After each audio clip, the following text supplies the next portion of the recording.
This podcast is a member of the Place to Be Nation family. Visit us at placetobenation.com, the only place to be in your pop culture world.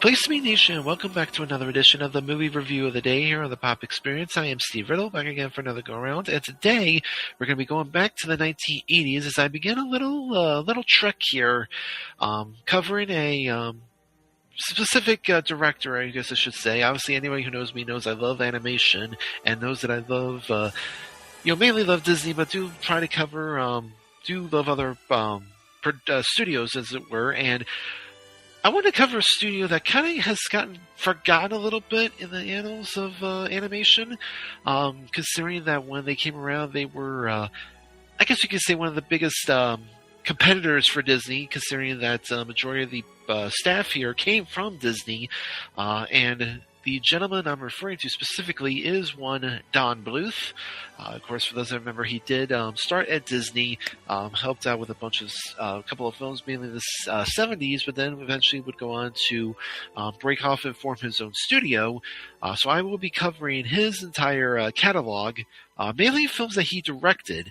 He was involved in a bunch of other films in terms of his studio, but again, I'm focusing specifically on the ones he directed, which in total come to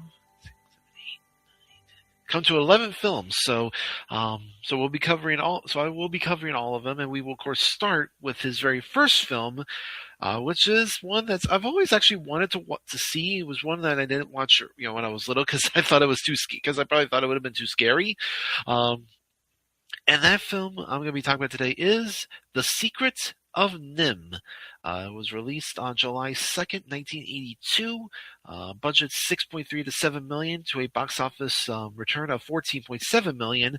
It stars Elizabeth Hartman, Peter Strauss, Derek Jacobi, Arthur Mallet, Dom DeLuise, John Carradine, Shannen Doherty, Wil Wheaton, and others. It is based off the novel Mrs. Frisby and the Rats of NIMH by Robert C. O'Brien. And again, this is the first time I've actually seen the film, at least in its entirety. I've seen it, I may have seen bits and pieces periodically, but this is the first time I've seen it in its entirety. So one I was definitely looking forward to when I decided I wanted to kind of take this little trek here. So as I usually do, I will kick things off here with the 3 things I thought worked and the 3 things I thought didn't work. So starting with the 3 things that worked, number 1, I really like how they made Mrs. Frisby kind of, you look at her and she seems, seems like this, just ordinary like field mouse trying to, wants to care for her children, but she goes on this like really incredible journey to protect her children. We find out when one of her kids has pneumonia, and she's, and she obviously is trying to, help them, and then she goes through this whole big journey about having to, save her house, and, finding out this whole big backstory regarding her husband, that she never knew about. And she really becomes a very sympathetic character, because she's basically just a mother just wanting to protect her children. So, it's one of the oldest stories ever told, but it's just one of those that just never gets old. So I thought they did a really good job with that. Number 2,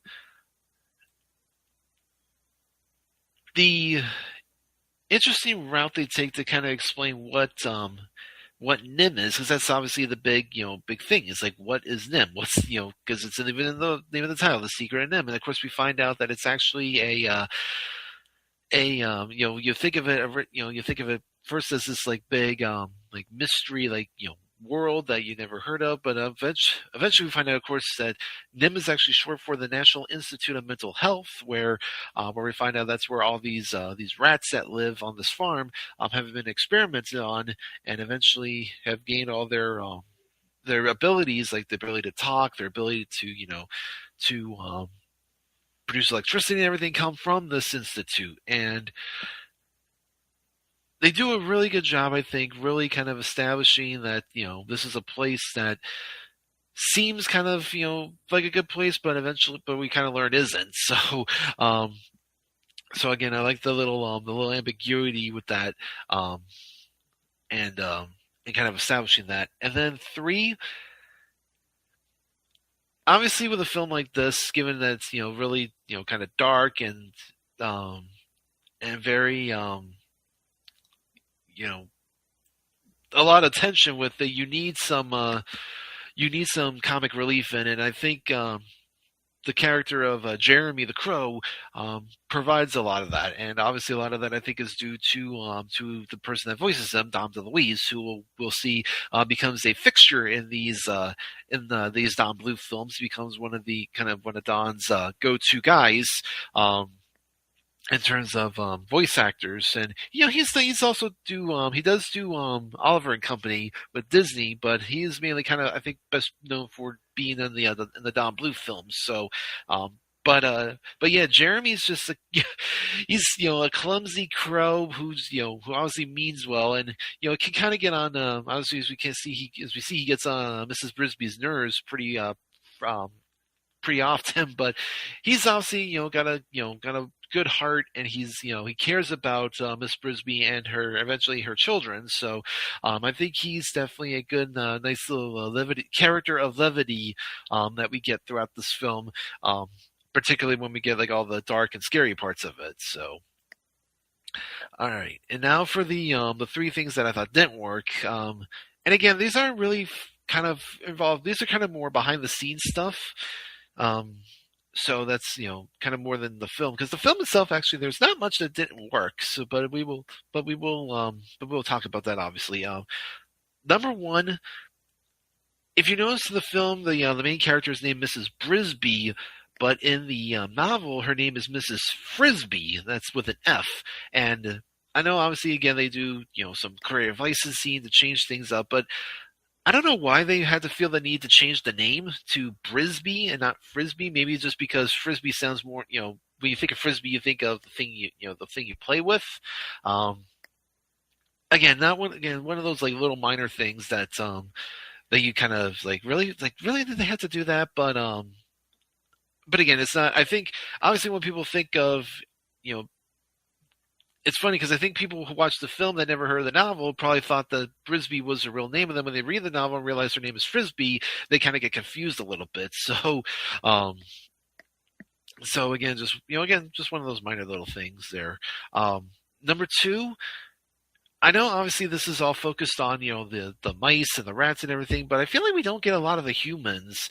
We don't see much of the Fitzgibbons, who are the humans that own the farmhouse that that Miss Brisby and her children, as well as all these rats, live on. So we see them periodically. Kind of realize that they want to get rid of the rats. But that's pretty much the extent of it. So I kind of wish we got a little bit more insight on them. But again, not nothing too. It's not like it's going to affect the film or anything. I just something that I think a lot of people probably we hear about this mysterious couple. Let's hear a little bit more about them. And then number 3, I think Disney really kind of missed the boat on this one, because apparently they were offered the rights to the book in 1972, but turned it down. And then when Don Bluth got his hands on it, he again kind of pitched it to Disney. They refused. They refused to do it. Mainly because I think the quote was that Disney already had a mouse who was named Mickey, and it was also during that time that they were working on The Rescuers, which is also a film about mice. So Don eventually kind of, when he decided he wanted to break off and form his own studio, he kind of pitched this film to his to the other director, the other members of the studio, and they liked it, so that's why they ended up doing it. So this is definitely one of those things where I wonder what it would have been like if Disney had done it. Would it have been as dark as it was? Because Disney at the time didn't really do a lot of dark films. I mean, although you can argue they were getting to the slow period, kind of period that they, kind of entering their little like dark phase there, because they had like the Fox and the Hound in '81, and then of course the Black Cauldron in '85. Again, I think I would have been interested to see what Disney would have done with this film if they had done it. What we ended up getting obviously was still very good, and it definitely. But again, it's one of those what ifs. Like, what if Disney had ended up doing it? So yeah. All right, we'll now go to some of my awards here. So my favorites, I think the MVP. Has to be Elizabeth Hartman, because she does a really wonderful job bringing Mrs. Brisby to life, and ultimately actually was her that actually ended up being her last film was this film.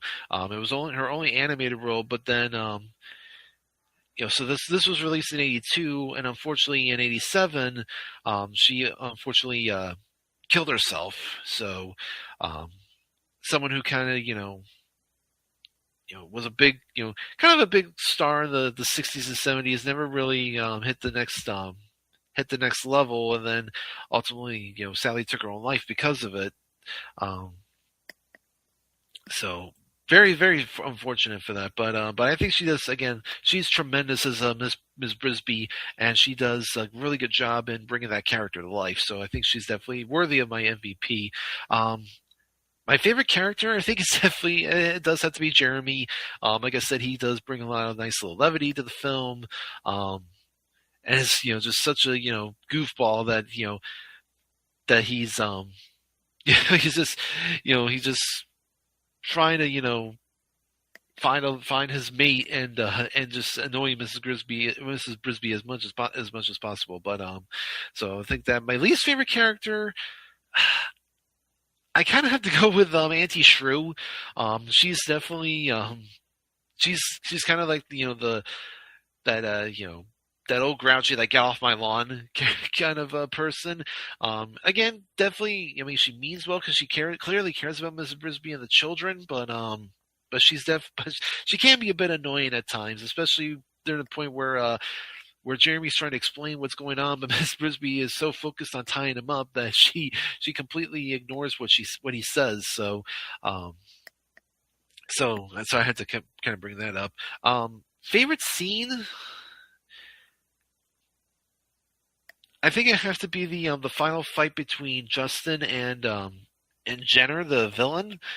Just their, kind of, because not often that you see, a big fight like that, and not often do you see in an animated film blood when a character gets stabbed. Because we see because first Jenner takes wait.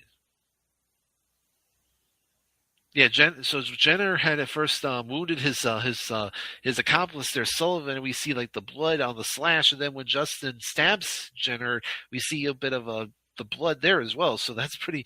Again, that's not often that you see that in the animated film, but I think that was a considering that we kind of got that little thing with the rats almost out of nowhere.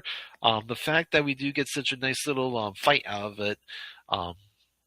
I thought was really really well done there, and kind of set, Justin gets a little hero's moment there at the end where he saves Mrs. Brisby and kind of fights Justin off. So Jenner off. So and finally for my final grade, I thought this was definitely a really good film. I think we'll see Dom DeLuise has better films, particularly the next two, which we'll talk about. But I thought this was a good little first film for him. Again, for considering it's adapting a novel that many people probably don't know about, and that and again that could be considered too dark for children. I thought it was really well done. So I think in terms of grade, I'm going to go 8 out of 10. And I'm interested to see how some of his other films, like again, the next two I'm not that concerned about because they're actually two of my favorite films of all time. But once we get to like the 90s and those films, I'll be interested to see how those hold up. So, but that's going to do it for me here today. Continue to follow us and support us with all our feeds. I know this new pod's getting some good traction here, so I'm interested to see what we got coming up in terms of future theme weeks and future films that we get to talk about, because I know we've already covered quite an interesting, diverse array. We talked about some big, recent films, some past films, and I think we've got a good balance going here, and I'm looking forward to see what we got coming down the line. So, but with that, I am Steve Riddle. This has been the movie review of the day here on the Pop Experience, and we'll see you next time. Love is the key. You and I touch the sky, the eagle and the dove. Nightingales, we keep our sails filled